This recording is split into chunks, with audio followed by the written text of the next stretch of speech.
A good vach. Whoa, let me turn that off. Oh, so here. Good evening, Shavua Tov, a good vach. How are you, my holy sisters and brothers? It's Saturday night. We've just started a new week. Let's light up the darkness. Who is going to be with us on this fine start to the new week? Maybe a good week, a Shavua Tov, a good week, or in Yiddish, a good vach. Melissa Eitzel Jurin is with us saying good evening from Great Neck, New York. Sammy McIntyre says Lila Tov from Tacoma, Washington. Margaret Saida says thanks so much. She's in Tanzania. Wow, welcome, Margaret. Pauline Michael, Shavua Tov from Arkansas, loves the music. Cecil Sharp, shalom, excellent music. That was Netanel Hirschtick and the Maccabees singing Havdalah. What a beautiful job they did. I believe that video was organized by the Shabbos Project. You can find it on YouTube. Julia Lee says, good evening from California. Bill Eldridge says, Shavua Tov. Lucy Ram Johnson is with us from Minnesota. Jane Murphy's in Wyoming. Walt Scamahorn says, hola. Nice to see you. Fahim Raza says, good morning. Walt Scamahorn is in Tacoma, Washington. Harriet Lieberman says, hi. Mihaela Juliana is with us from Newmarket, Ontario. And Katie Bliss is in Sedona, Arizona. Lynn is with us on the YouTube side from Texas. All right. We are entering a new chapter, literally a new chapter. Where are we? We're holding on page 27, Daf Chaf Zayin of Tractate Masechet Eruvin, the third volume of the Talmud. This chapter, so the last chapters, right, it was all about correcting an alley so that we could carry there on Shabbos. It was all about carrying.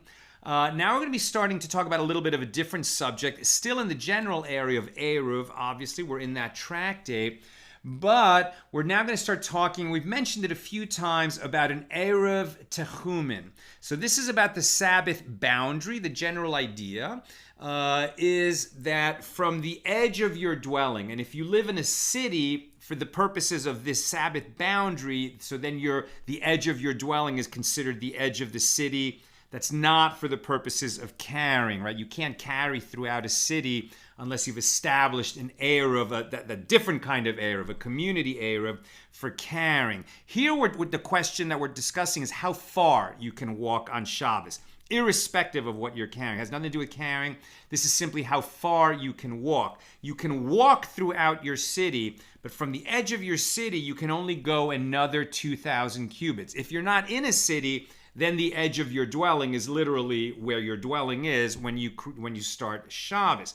So from that dwelling, so let's say you're out in the country, it's not in a city, your house is somewhere out in the country, so you can walk 2,000 cubits. So a cubit is about 1.5 feet, so say 3,000 feet, a little more than half a mile, in any direction from your house. It's like your house is the middle of a circle, and you can walk a little more than half a mile in any direction, 2,000 cubits. But if you wanted to go to your friend's house for Shabbos lunch, and he lives a mile away, so let's say he lives a little under 4,000 cubits, is there any way you can walk there? Answer, yes, because what you do is before Shabbos begins, you establish your dwelling not in your home, but at some midpoint between your home and where you'd like to go. And so you're essentially moving the center of that circle to another location. So there's this nice figure here.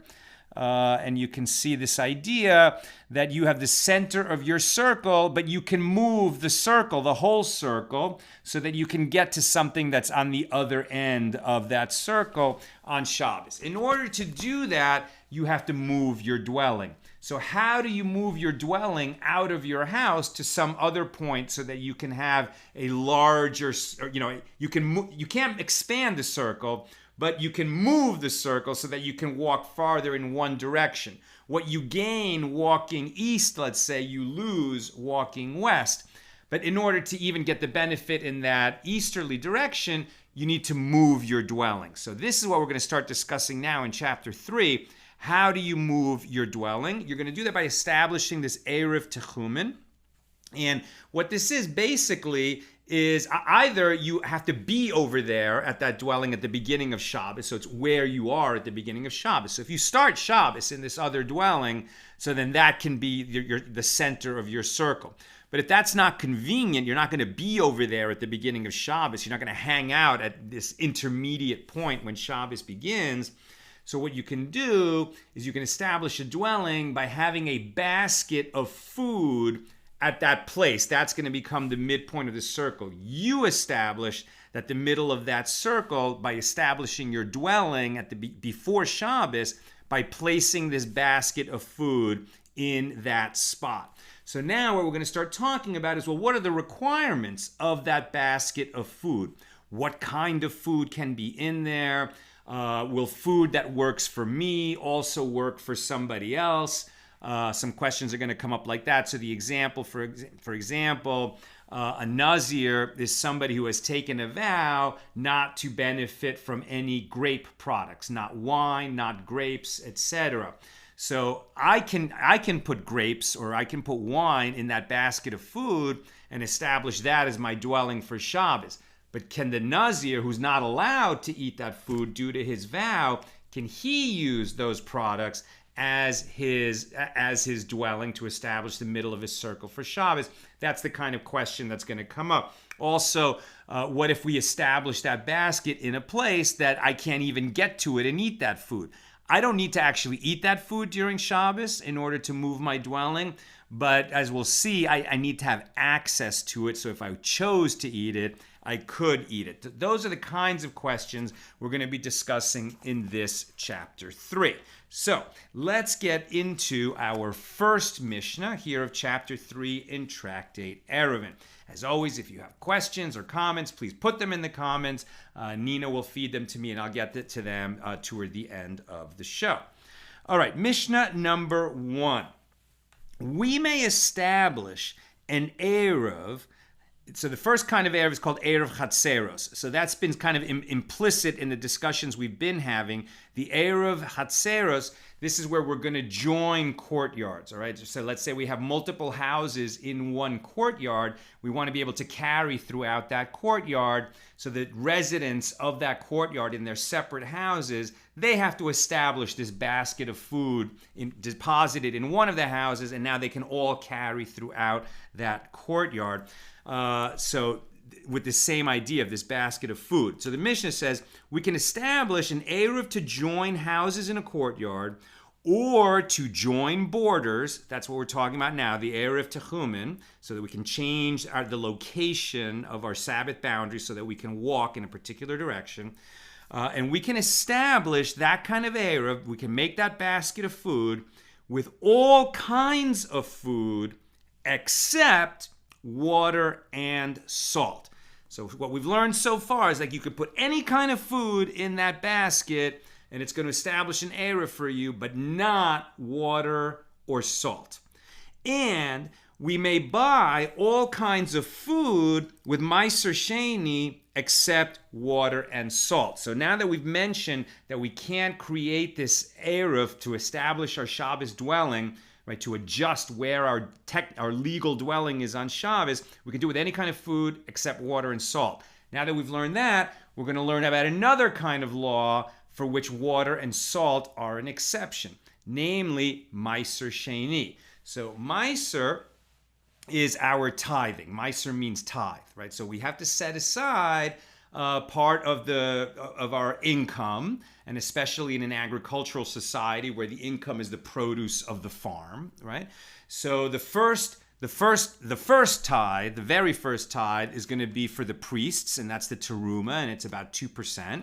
And then the next 10% is like the commonly understood tithe, the maaser, and that goes to the tribe of Levi, the Leviim, who did not receive land in Israel. Right? All the other tribes, every person was given a plot of land. The Leviim did not. They didn't get land, so they are sustained by the tax on everybody else. And then they went into other professions besides farming, basically. And it's because they're very busy with the divine service. They have to support the priests in their work in the temple. And so that's the first tithe, the first maaser rishon. Then there's the second maaser. That's very interesting. So then the next 10%, after we remove the first 10%, the next 10% is going to be used in one of two ways. Either it has to be given to the poor, the widow and the orphan. That's in certain years of the 7-year cycle. Right? Every 7 years, nobody can grow any food. That's the Shemitah cycle where we let the land rest. But in the first 6 years where the land is working, a certain number of those years, the second tithe gets donated to the poor, to the orphan and the widow. And in some of the other years, you have to bundle up that produce. You have to take that produce with you and consume it in Jerusalem. Now, you don't have to consume the actual produce from your farm fields. You can sell it out in the provinces where you live, convert that into money, then you bind up the money in your hand, like you're supposed to literally bind it in your hand, and then you walk up to Jerusalem as a festival pilgrim, right? You might go for Passover, you might go for Shavuos, you might go for Sukkot, but you're going up to, there are 3 festivals in Jerusalem every year, and all the people are meant to go up to Jerusalem. They don't necessarily have to go to every festival, but they try to go as often as they can. But maasr sheni is going to be a very strong encouragement to do that, because that money, it belongs to you, but you can't do anything with it except go up to Jerusalem and spend it there. Spend it on what? On what you need to enjoy yourself for the festival. And then we're going to, in a moment, start discussing what it is. But basically, you spend it on food and drink during that week that you're going to spend as a festival pilgrim in Jerusalem. And you have to spend it on the food and drink that you're going to consume while you're in Jerusalem. And what we're learning in our Mishna right now is, okay, you can spend it on any kind of food or drink, but not on water or salt. So that's twice now we've seen that water and salt basically don't count as food.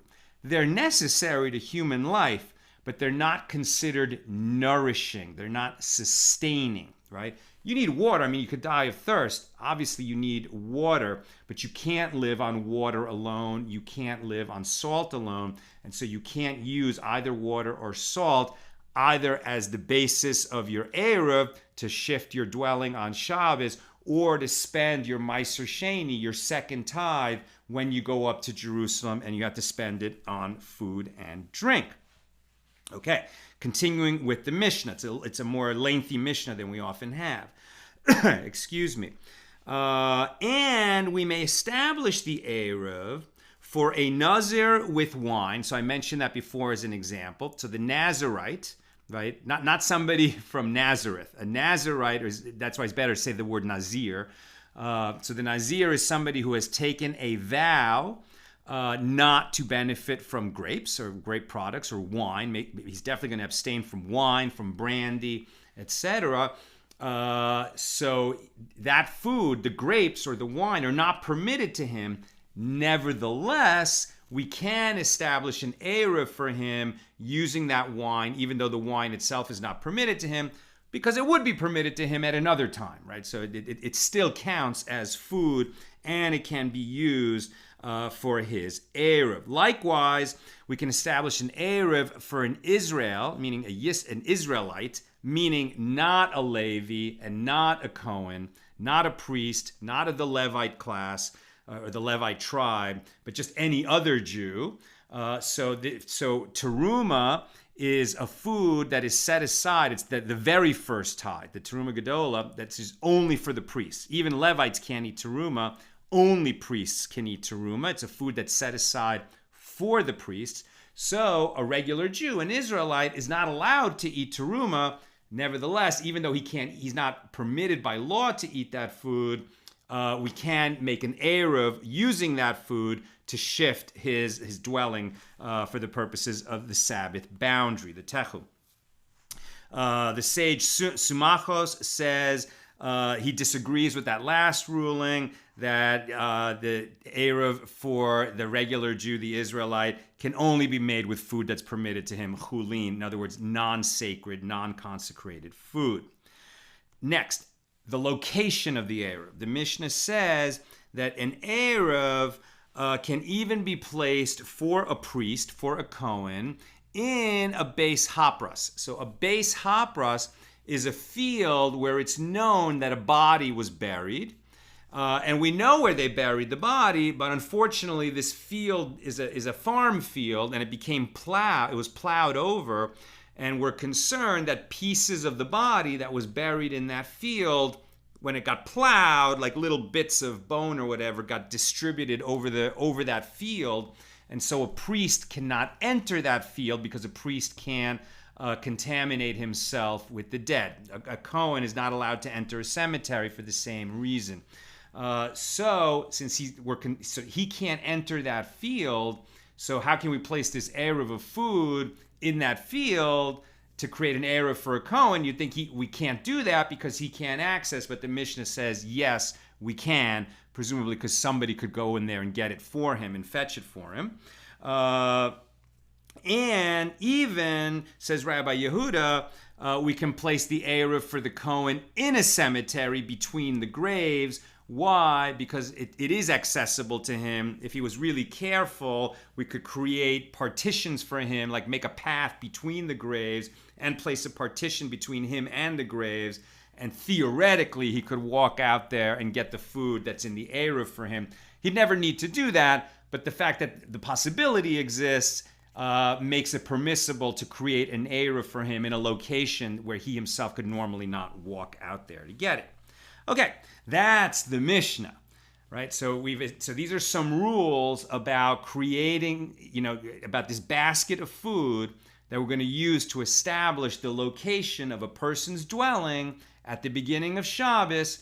And we've learned, what kind of food can be in there, any kind of food, but not water and salt, and even food that's permitted to certain people, like consecrated food to a non-priest, or wine for somebody who's taken a vow not to drink wine, and the location of the eruv, even if it's not accessible to certain people, like the Cohen who won't walk out into a field where a buried body might have been plowed over. Nevertheless, we can place his eruv in that field, and it's going to be a valid eruv.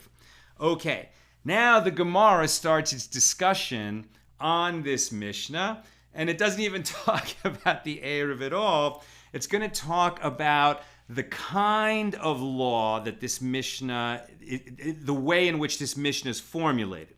So the Mishnah is formulated in saying all kinds of food can be used for an eruv except water and salt. So Rabbi Yochanan, so the editors of the Talmud are going to bring a teaching of Rabbi Yochanan commenting on this kind of law, which is worded, all things can be done blah, blah, blah, except blah, blah, blah. Okay, so this all and except is the subject of Rabbi Yochanan's comment. He says, Rabbi Yochanan says, one may not learn from general statements like all kinds of food, with the exception of, we can't learn a law if the fact that it says all such and such is permissible doesn't mean that all such things are permissible. And Rabbi Yochanan says, even if the Mishnah includes the word except and then lists some of the exceptions to this general statement, which is introduced by the word all, so even if an exception or a few exceptions are listed, we cannot assume that all the exceptions have been listed, right? So if a law, for example, and now we're going to get a couple more examples of that situation. So the basic idea that Rabbi Yochanan has said here is, if a law in the Mishnah is worded as all blah, blah, blah can be done or cannot be done, he says that doesn't mean that all of, every possibility has been covered. Because what he's saying is there are often exceptions to laws, and the exceptions may or may not be listed along with the Mishnah. And even if some exceptions are listed, it doesn't mean that all the exceptions have been listed. So the first question that the Gemara asks is, was Rabbi Yochanan talking about this particular Mishnah, that all foods may be used except water and salt? Well, actually, no, because he first says we don't follow, that we can't rely on a statement like all of anything. We don't rely on general statements, and we don't rely on it even if it has the word except. So this particular Mishnah has the word except in it, so he must have been talking about some other laws that don't even have the word except, don't even have some of the exceptions listed. So what was he talking about? And the Gemara says, he was talking about a Mishnah like the one that says, regarding all time-bound positive commandments, right? So for example, I need to pray 3 times a day, right? That's the time-bound. I need to pray in the morning, in the afternoon, and in the evening. It's something I need to do, not refrain from doing. So it's a positive commandment because it's something I need to do, as opposed to a negative commandment is something that I'm prohibited to do, right? Positive means I must do it. So that's what positive means. And time-bound means that that there's a time component. So prayer is 3 times a day, morning, afternoon, and evening. That's a time-bound positive commandment. The Mishnah said that regarding all time-bound positive commandments, men are obligated in them and women are not obligated in them. And that's the way the Mishnah is stated. So, according to the Mishnah, any time-bound positive commandment that I can name, women are not obligated in it. And any positive commandment which is not time-bound, then all women must be obligated in it. But we find that that's not true at all. There are exceptions to both of these principles. What are the exceptions? In terms of time-bound positive commandments, like eating matzah during Passover, or taking joy in a festival during the festival, when the festival comes up on the calendar, or to assemble when the temple is standing in the 7th year, right? So that's the 7th year, the year that the land is allowed to rest and the farmers are not farming. That's the 7th year of the Shemitah cycle. In the 7th year, there was a commandment to assemble in Jerusalem around the temple. Why? Because in the 7th year, all the people would gather and the king would read to them from the Torah. And it was commanded everybody should be there. So all 3 of these are time-bound positive commandments.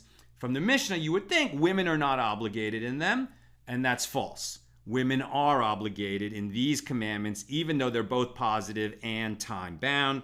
Women are commanded to eat matzah. They're not excused. Women are commanded to eat matzah on Passover. Women are commanded to take joy, to rejoice in the festivals. And they are commanded to appear in the 7th year when the temple is standing. So as it was in ancient Israel, not today. We have a state of Israel, we have sovereignty in Israel, but we don't have a temple. So this commandment doesn't apply right now. Likewise, if we have positive commandments which are not time-bound, so then according to the Mishnah, women should be obligated in them just like men. But there are exceptions to that rule as well. So for example, Torah study. That's a positive commandment that is not time-bound. You can study Torah at any time. It's not connected to a time of day or a date on the calendar. It's just a commandment to study Torah. Women are not obligated in Torah study. They are certainly rewarded for engaging in Torah study, particularly when they engage in Torah study so that they can understand their own obligations. That is a mitzvah. But generally, just Torah study for its own sake, women are rewarded for it, they're praised for it, but they're not obligated in it. Likewise, be fruitful and multiply, to have children. Right? A man is obligated to be fruitful and multiply. We've studied this elsewhere. I think it came up the first time in Tractate Brachos, and the sages argued over, well, how do you fulfill that commandment? Beis Shammai said that a man is obligated to have at least 2 sons, and until he has 2 sons, he has not fulfilled his obligation. Beis Hillel said that a man is obligated to have at least a son and a daughter, and until that happens, he hasn't fulfilled his obligation. We're not going to be studying that mitzvah right now. It's very complicated. There's a lot of other rules. Questions come up all the time. What if he's unable to have children? What if he had children? God forbid something happened to them. There's a million different nuances and wrinkles to these laws, which is beyond the scope of tonight's class. But the bottom line is men are obligated to have children, to be fruitful and multiply. Women are not. They are praised and commended for it, but they are not commanded. They are not obligated to have children. And there's lots of different approaches as to, well, what are they obligated to do? Are they rewarded for it? It may not be a biblical obligation, but it might be a rabbinic obligation.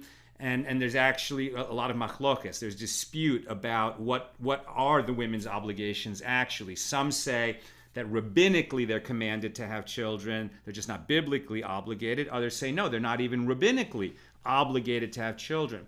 Some ask, well, why is that? One explanation is, it's easy enough for a man to do his part of creating a child. I mean, physically, right? The man just doesn't have to do very much. He participates in the sexual act. He places the seed where it needs to go, and then from then on, it's physically speaking, it's all on the woman, right? 9 months she's carrying the baby, and then she has to give birth with tremendous pain, travail, and even danger. I mean, women can die in childbirth. So one explanation for why women are not obligated is because it's such a major, major undertaking that the Torah wouldn't command a woman who's really terrified of going through that and just doesn't want to do it. She's not obligated. She doesn't have to do that. A different explanation is that women don't need to be commanded. A woman has such a strong urge to have children, obviously not universally speaking, but generally much more than men, right? Men have different priorities. Another explanation for this is that in the verse in the book of Genesis, where the commandment, be fruitful and multiply, is given, the same verse says, so be fruitful and multiply and conquer the earth. It basically says, be fruitful and multiply and conquer. And from that, the sages learned that, well, that's like speaking to men. It's not the nature of women to go out and conquer. Women are much more, cooperative, and, they sort of build consensus. They're not about, the first instinct of women isn't to go out and conquer and to have wars, etc. That's more of a male instinct. This is just one approach to why men are commanded to be fruitful and multiply, and women are rewarded and praised for it, but they're not obligated. So at any rate, to relate to the Mishnah that we're talking about here, it's Rabbi Yochanan's principle that we can't learn out from a general statement that seems to say, what this Mishnah that he's discussing says, all time-bound positive commandments obligate men and don't obligate women. But as we've seen, there are positive commandments which are not time-bound and which do not obligate women. And there are time-bound positive commandments which do obligate women, like eating matzah at Passover. So Rabbi Yochanan's principle is very sound. When we encounter a law that's worded as a general statement, all such things are like this or like that, we have to assume that there may be exceptions, and just because the exceptions haven't been listed doesn't mean they don't exist. And even if some of the exceptions are listed, we can't assume that all of the exceptions have been listed. Okay. By the way, that verse, be fruitful and multiply, that's Genesis 1:28. Okay. So then Ravina says, and we also learn Rabbi Yochanan's principle from this, from our discussion right here, from the fact that you can create an eruv, it says, with all foods except water and salt. So is it true that all foods can be used to create an eruv and the only exceptions are water and salt?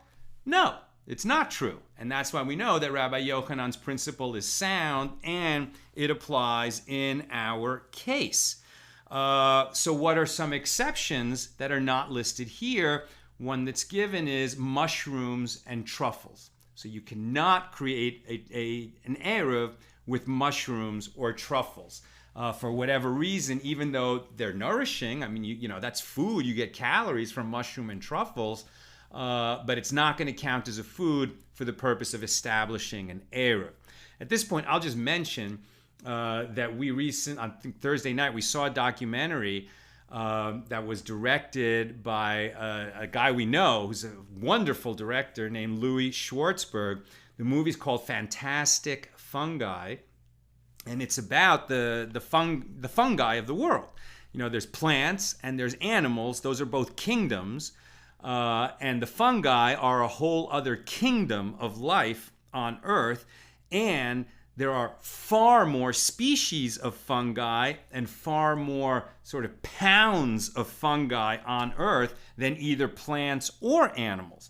And when you see this movie, and the photography is just incredible, and you see how much we depend on fungi, right? We only think of fungi normally, mold, it's kind of gross, and mushrooms, kind of interesting. But mushrooms are sort of like just the flower of these vast networks, almost like a neural network in your brain is the mycelium, these networks of fungi, and like the way that they break down dead animals and dead plants is what enables the whole cycle of life, the whole circle of life to function in this world. So I just thought of that when it said that, mushrooms and truffles may not count as food for the purpose of an eruv, but they represent an incredible part of God's creation on this world. And I highly recommend that documentary, Fantastic Fungi. I think it's available on Apple TV. Okay. On iTunes or Apple Movies or whatever that's called. Okay. So mushrooms and truffles don't count as food for the purpose of an eruv. And we also said that water and salt can't be the basis of an eruv. So you can't just put that basket and put a bottle of water and a salt shaker in there. But interestingly, if you mix the water and salt before Shabbos and use that as the basis of the eruv, that will work. Why? Because salt water is like a dip, which is part of some meals. It will work for creating an eruv. It will not work for maasr sheni. You can't, when the temple is standing and you're going up as a festival pilgrim to Jerusalem and you have maasr sheni, that second tithe, and you can spend it on whatever you want as your heart desires. We're going to cover that in a moment. You can't spend it on salt water.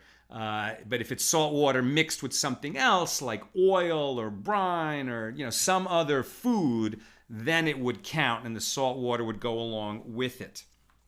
All right. Ben Bagbag says that, so this is with respect to maasr sheni. So the Torah verse that explains, from which we learn out maasr sheni, the second tithe, is Deuteronomy 14:26.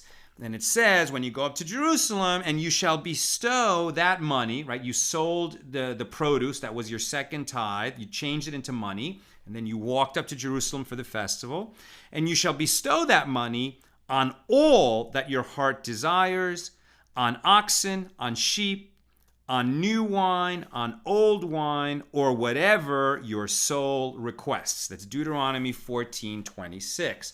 So Ben Bagbag says that from this verse, where we learn out the law of maasr sheni, that we spend it in Jerusalem, we learn something else, that, okay, we don't have to be so particular that when we're spending the money, it can only be on the food that we're going to eat. So according to Ben Bagbag, we can spend it on an ox, right? On oxen. So that means obviously we can spend it on beef, right? We can spend it on meat to eat while we're up there. But if you actually, you were a big group, right? Let's say you were 100 people and you were going to buy literally an ox, like the actual cow, and slaughter it and cook it and everything. So at the end of that process, you would have all that food, right? And you ate all that food, and you would also have the hide of the cow.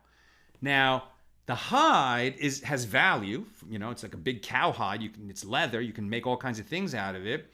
Can you keep the hide when you go back to your own home?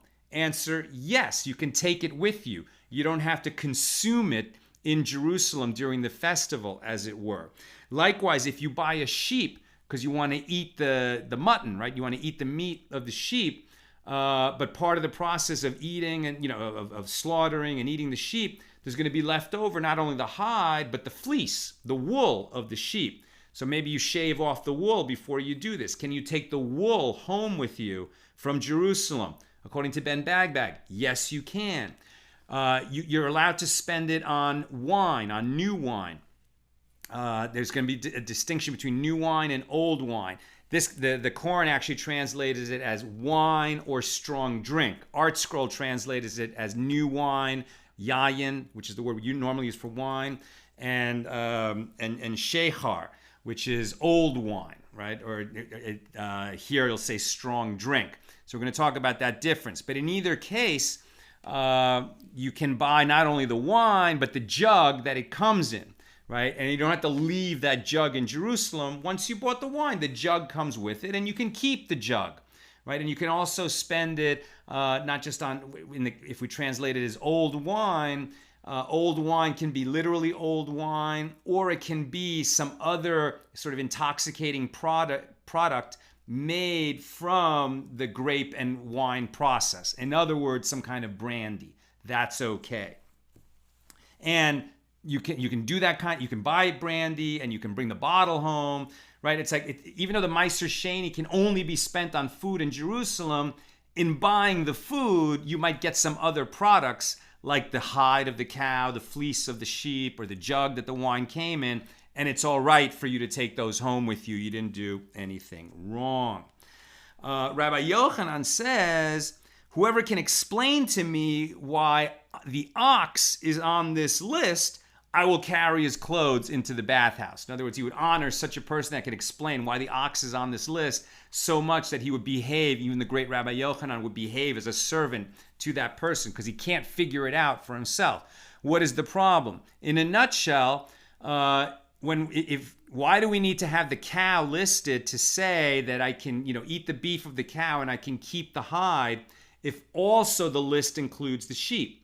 Right? So obviously, if the sheep is on the list, I can eat the meat of the sheep, I can keep the wool, and if I can keep the wool, clearly I can keep the hide, since the wool could have been separated before, and I could have sold that while I was in Jerusalem.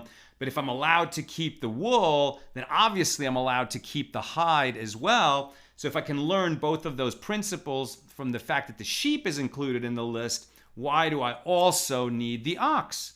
And the question is left unanswered. So if somebody can answer it for Rabbi Yochanan, he'll carry your clothes into the bathhouse for you. This law, the law of maaser sheni, the way that it's formulated in the Torah. So let's just read it again. And you shall bestow that money on all that your heart desires, and on oxen, on sheep, on wine, on strong drink, or on new wine, on old wine, on whatever your soul requests. Now, this law, as we can see, it's like a general statement, and you shall bestow it on all your heart desires. It could have just stopped there. Okay, you can spend it on anything you want as long as it's in Jerusalem. Then examples are given: oxen, sheep, wine, strong drink, or new wine, old wine. And then another general statement: on whatever your soul requests. Now, this pattern of general, specific, general, or amplification, you can do anything you want. Limitation, actually, here's some examples of what you can do. Amplification, again, anything you want, anything your soul desires. That's a pattern. And there are two patterns that are possible to apply to this law. Either generalization, specification, generalization, or amplification, limitation, amplification. Those are two modes of learning out principles from laws in the Torah. So, these are called hermeneutical principles. We actually have a list of them from Rabbi Yishmael that are in the prayer book. We learn them out every day. There's 13 kinds. Previously, we've encountered things like a kal v'chomer. If it's allowed to do it for something simple. I'm not even thinking of an example right now of a typical kal v'chomer. But I can't think of an example right now off the top of my head. I should have had one prepared. But the type of idea where, if it's allowed, to carry if it's allowed to carry in a courtyard that is 5,000 square cubits in size, then obviously it's allowed to carry in a courtyard that's 1,000 square cubits, right? So that's extending from something big to something small, or from something small to something big, just using logic. Or sometimes we make a gezeirah shava that there's a law that applies to one thing in one area, and it should apply to a similar thing where that same word is used in another part of the Torah. Hermeneutical principles that the rabbis use to create rabbinic decrees. That's how they create rabbinic decrees. So here we have this example of amplification, limitation, amplification, or is it generalization, specification, generalization? They're similar, but not the same. So the question is, well, what's the difference between them, right? So if it's amplification, limitation, amplification, meaning we amplify. You could spend this money on all that your heart desires. Then we limit by saying these examples: on oxen, on sheep, on wine, on strong drink, or whatever your soul requests, and then or strong drink, and then we amplify again on whatever your soul requests. So that's amplification, limitation, amplification. Or is it generalization?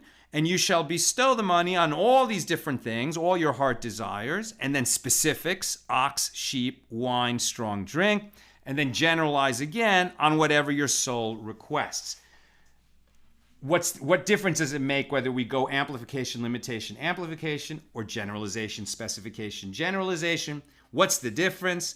Okay, so the difference is in the amplification, limitation, amplification principle of learning out from the laws of the Torah, the general category includes everything except that which can't be included in the limitation. And so here the example would be water and salt, because everything else has a kind of it nourishes in some way, whether it's meat from the cow or meat from the sheep, and then wine and strong drink. So that what are they going to have in common? They're food and drink, right? So basically food and drink that has some nourishing quality. What's going to be exempted from all food and all drink that has any kind of nourishing quality? Water and salt. Those are going to be, water and salt are going to be excluded when we go the path of amplification, limitation, amplification. But when we go the path of generalization, specification, generalization, now what we're seeing is that what these things have in common is, okay, we're talking about anything that you want, but then these examples tell us that it's produce or the produce of produce or something that is grown from or sustained from the ground. That what all these things have in common is that they either come from the ground or they're sustained by what comes from the ground.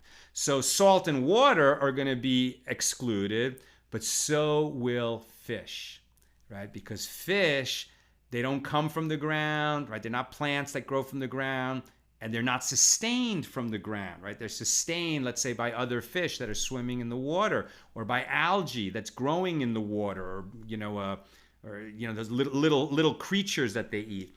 So in any case, they're not sustained by the ground. So if we go the path of generalization, specification, generalization, it would appear that you can't spend maaser sheni, second tithe money, when you're in Jerusalem on fish. But to be continued tomorrow, because one of the sages will argue, what are you talking about? Ultimately, there's that food chain, and what fish eat also is ultimately derived from the ground. So we'll discuss that more tomorrow. All right. We covered a lot of ground. I'm going to get to your questions and comments in one moment. But if we look at all this sort of different ideas that we covered today, just to review quickly, we're talking about an eruv that's going to establish our dwelling at the outset of Shabbos, which is we're going to use to determine how far we can walk. That's going to connect to the law of maaser sheni, of what we can spend the second tithe on. Why? Because in both of these cases, we're defining what food is generally, and we're going to exclude water and salt from the definition of food. Right?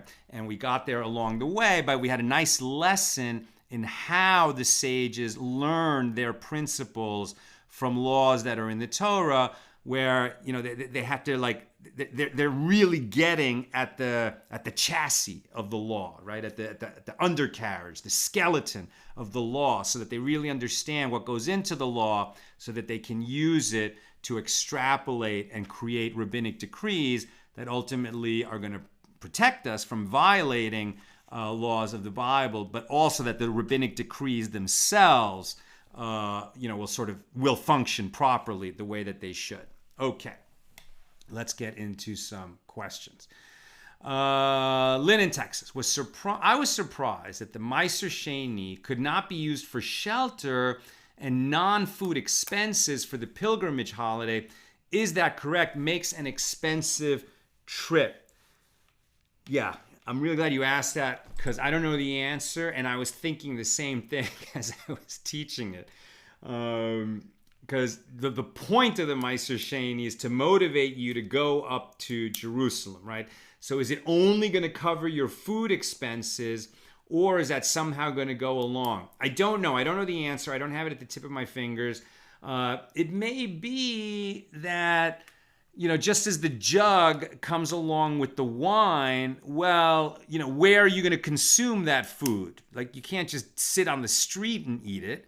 You're going to need a place to sit and eat it. So in that sense, it's almost like you're paying rent in a restaurant. You don't pay just for the food. You pay for the right to eat it at that table. And likewise, maybe you're going to be paying for your meal plan within an inn.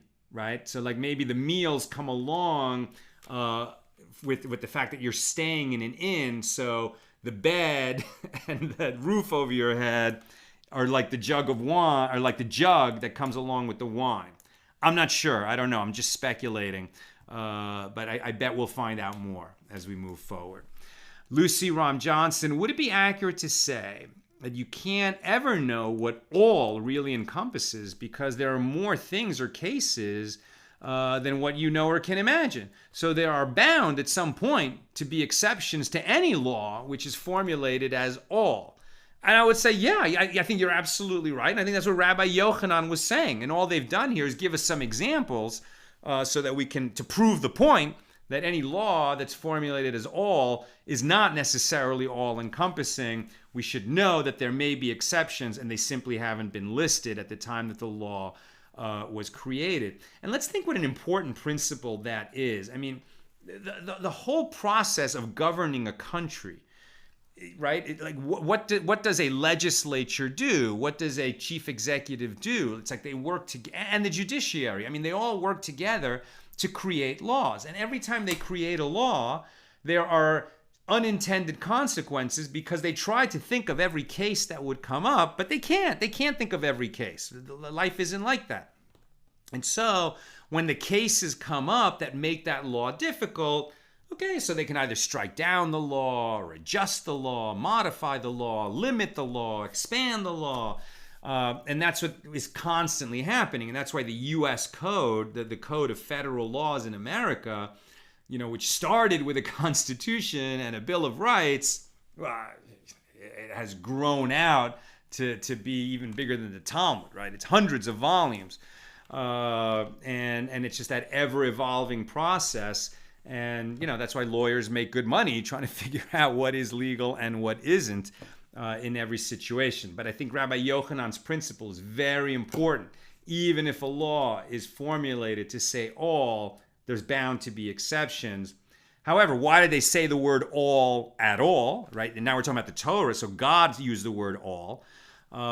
So God is telling us that, it's very broad. It's very broad. It doesn't mean there's no exceptions, but it's very broad. And finally, Sharon Frank Brooks says, but isn't the salt necessary to kosher the meat and make it edible? Absolutely. The salt is necessary. And by the way, salt is necessary to life. I think that if you had no salt whatsoever and you weren't able to get salt through the food that you eat, if there wasn't some sodium content in the food that you were getting some other way, you don't need to sprinkle salt on your food.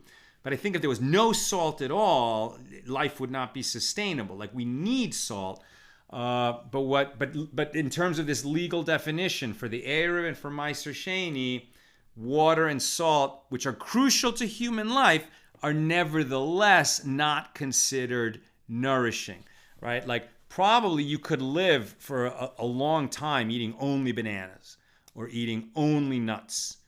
I wonder if you could even get your water from those foods. It's possible. I'm not sure. But at any rate, for whatever reason, even though they're necessary to life, they're not considered nourishment. And so we can't make an eruv for Sabbath boundary. And this is similar to the way that, legally speaking, under Torah law, a meal, you can eat a lot of food and have no bread. But for it to be considered a meal, legally speaking, it has to include bread. It could be a very skimpy meal that only has a loaf of bread, and that's a meal. And there could be a huge meal that's wonderful in every way and cooked by a 5-star chef and so filling and wonderful. And yet if there's no bread there, it's not legally speaking a meal. And why does the legal definition matter? It just depends on what blessing you have to say before and whether you have to wash your hands before or not, and what blessing you're going to say after. So to some extent, these are legal definitions, not common sense definitions. Okay, that's what I have for us this evening. If you're in California, it's hot. We're in the middle of a heat wave, and apparently tomorrow it's going to get much worse. My son and I are going to venture out and do some outdoor activities. Hopefully, when we get back, we'll be all right. And the class should be at the regular time, 6 p.m. Pacific tomorrow on Sunday.